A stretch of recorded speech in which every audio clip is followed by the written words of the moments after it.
Сәлем баршаңызға, менің атым Өнер, менің каналыма қош келдіңіздер. Бүгін үй жағдайында жасалатын өте жұмсақ болып шығатын булочкидің рецептісін ұсынамын. Өте оңай, қарапайым жасалады. Міндетті түрде соңына дейін қарап, балаларыңызға жасап беріңіздер. Өте дәмді болып шығады. Алдымен бізге жылы сүт қажет болады. Одан соң ерітілген сармайымызды құямыз. Үстіне тұз және бір жұмыртқаны саламыз.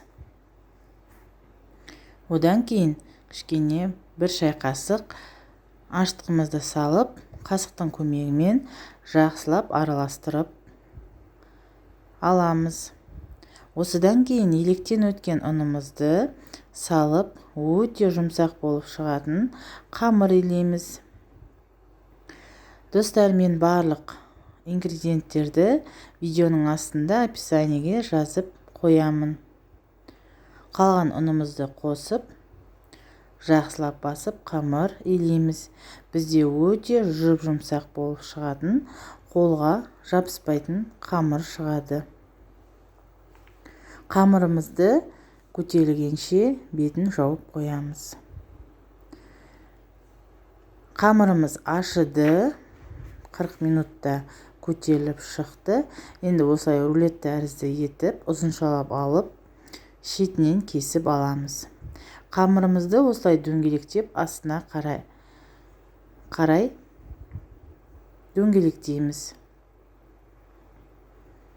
Қамырымыздың бетін жауып қоямыз, өйткені кеуіп қалуы мүмкін. Енді булочкиді жасауға кірісеміз. Осылай жұқа етіп қамырды жайып аламыз. Мен сгущенка қолдандым, джем немесе шоколад қолдануға болады.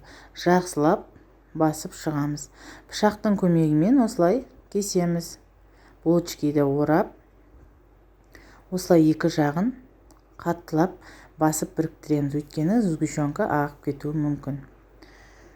Табаға пергамент қағазын жайып, үстінен жұмыртқаның тек қана сарысын жағамыз.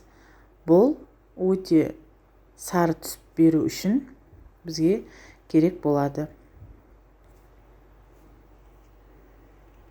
Булочкаларымызды 180 градуста 25 минутқа духовкаға жібереміз.